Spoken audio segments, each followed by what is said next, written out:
ఛానల్కు స్వాగతం. ఈరోజు మనం మారని బతుకులపై మండిపడుతోన్న యువత అనే అంశం చూద్దాం. నేపాలీ యువత చేపట్టిన నిరసనలు ఆ దేశాన్ని అగ్నిగుండంలా మార్చేశాయి. నిరసనకారులు పార్లమెంట్, సుప్రీంకోర్టులకు నిప్పంటించారు. తీవ్ర స్థాయిలో అల్లర్లు చెలరేగడంతో ప్రధానమంత్రి కేపీ శర్మ ఓలీతో పాటు కీలక మంత్రులు కూడా రాజీనామా చేయాల్సి వచ్చింది. శ్రీలంక, బంగ్లాదేశ్, నేపాల్లో యువత వీధుల్లోకి రావడానికి కారణాలు వేరైనా ఆయా ఉద్యమాల మధ్య పోలికలు చాలానే ఉన్నాయి. నేపాలీ యువత దేశ విదేశాల్లోని తమ బంధుమిత్రులతో మాటామంతికి, వ్యాపార కార్యకలాపాలకు సామాజిక మాధ్యమాలను విస్తృతంగా వాడుతోంది. వీటి ద్వారా ఎంతోమంది ఉపాధి కూడా పొందుతున్నారు. అయితే విదేశీ టెక్ కంపెనీలు నేపాల్లో నమోదై తమ పన్ను చట్టాలకు అనుగుణంగా నడుచుకోవాలని మంత్రివర్గం ఆగస్టులో చట్టాలను నిర్ణయించింది. దానిని అక్కడి సుప్రీంకోర్టు కూడా సమర్థించింది. సెప్టెంబర్ 4వ తేదీన ఓలీ సర్కార్ సామాజిక మాధ్యమాలను నిషేధించింది. దీంతో ప్రభుత్వం తమ భావ ప్రకటన స్వేచ్ఛకు సంకెళ్లు వేసినట్లు భావించింది. దీంతో యువత ఒక్కసారిగా తిరగబడింది.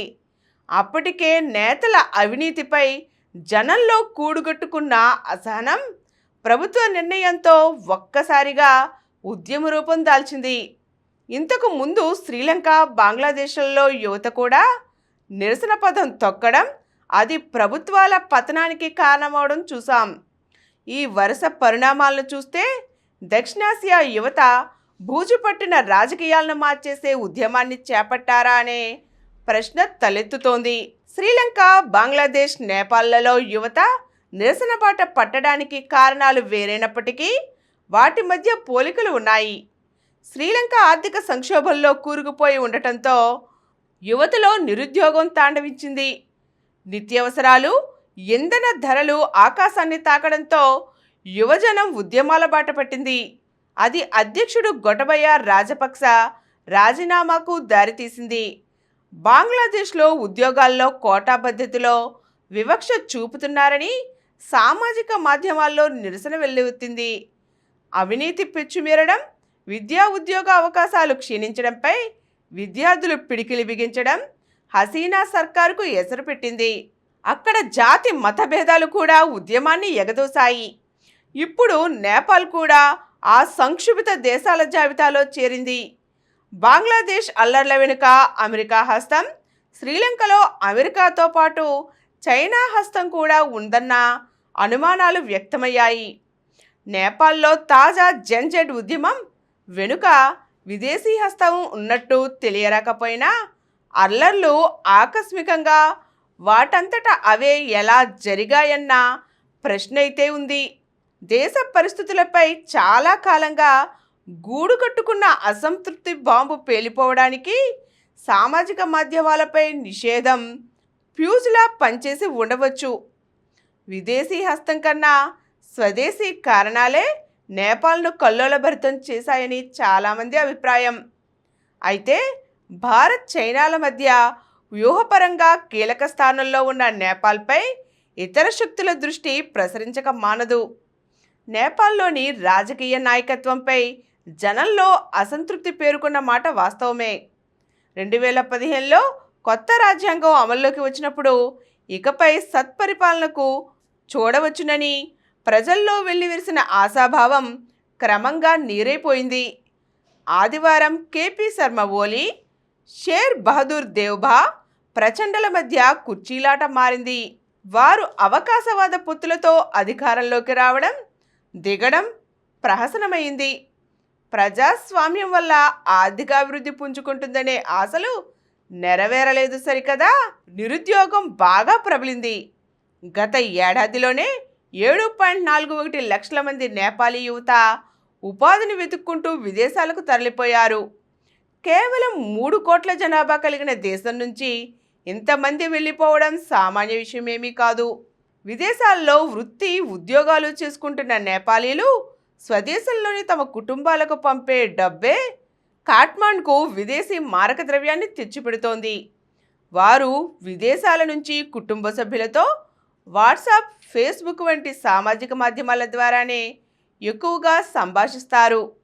అయితే ఓలీ సర్కారు వీటిపై నిషేధం విధించడంతో జనం తమ కోపాన్ని నిగ్రహించుకోలేకపోయారు. అవినీతి వ్యవస్థీకృతం కావడం కూడా వారిలో ఆగ్రహానికి ఆజ్యం పోసింది. ఉన్నతాధికారులు, నేపాలీ రాజకీయ నాయకులు, వ్యాపారవేత్తల మధ్య కుమ్మక్కు గురించి సామాజిక మాధ్యమాల్లో తరచూ కథనాలు చక్కర్లు కొడుతుంటాయి. పాకారా అంతర్జాతీయ విమానాశ్రయ నిర్మాణంలో పెద్ద ఎత్తున అవినీతి జరిగిందని గగ్గోలు రేగింది. ఈ కేసులో దోషులను ఓలీ ప్రభుత్వం కాపాడుతోందని విపక్షాలు విరుచుకుపడ్డాయి. నిరుద్యోగం, పేదరికం తాండవించే దేశంలో రాజకీయ నాయకులు వారి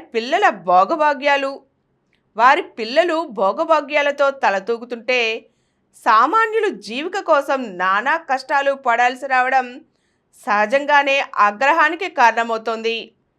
నేపాల్, బంగ్లాదేశ్ యువత ఏ రాజకీయ పార్టీ ఛత్రం కిందకు చేరకుండా సామాజిక మాధ్యమాల ద్వారా సంఘటితమై ఉద్యమించడం, అది అంతర్జాతీయ దృష్టిని ఆకర్షించడం డిజిటల్ యుగ విలక్షణత. పార్టీల కార్యకర్తలు, కార్మిక సంఘాలు, మత సంస్థల ప్రమేయం లేకుండా యువత తమంతట తామే డిజిటల్గా అనుసంధానమై ఉద్యమాలకు దిగుతున్నారు. దీనివల్ల ఆర్థిక, రాజకీయ రంగాల్లో స్థిరమైన మార్పు వస్తుందా అనేది ఇప్పుడే చెప్పలేం. కానీ యథాతథ స్థితి మాత్రం విచ్ఛిన్నమైపోతోంది. పార్లమెంటు మీద, రాజకీయ నాయకుల మీద మూకదాడులు జరపడం ప్రజాస్వామ్యానికి మంచిది కాదు. ఏది ఏమైనా దక్షిణాసియా రాజకీయ వ్యవస్థల పట్ల ప్రజలకు, ముఖ్యంగా యువతకు విముఖత ఏర్పడింది. నేపాల్, బంగ్లా, శ్రీలంక పరిణామాలు ఇదే సూచిస్తున్నాయి. ఈ యువజనోద్యమాలు నిర్మాణాత్మక రాజకీయాలకు దారితీస్తే అంతకు మించింది ఏముంది? ఈరోజు మనం నేపాల్ సంక్షోభం గురించి అనేక అంశాలు తెలుసుకున్నాం కదండి.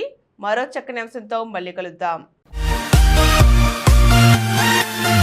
ఈ కార్యక్రమం మీకు ఎంతో నచ్చింది కదా. ఇటువంటి మరిన్ని వీడియోల కోసం అనతి కాలంలోనే 20 కోట్లకు పైగా వ్యూస్ సాధించిన సమరం ఛానల్ సమర్పించు సమరం ప్రగతి ఛానల్కు సబ్స్క్రైబ్ చేయండి, లైక్ చేయండి, మీ ఫ్రెండ్స్కి షేర్ చేయండి. అలాగే ప్రక్కనున్న గంట సింబల్ని ప్రెస్ చేయడం మర్చిపోకండి.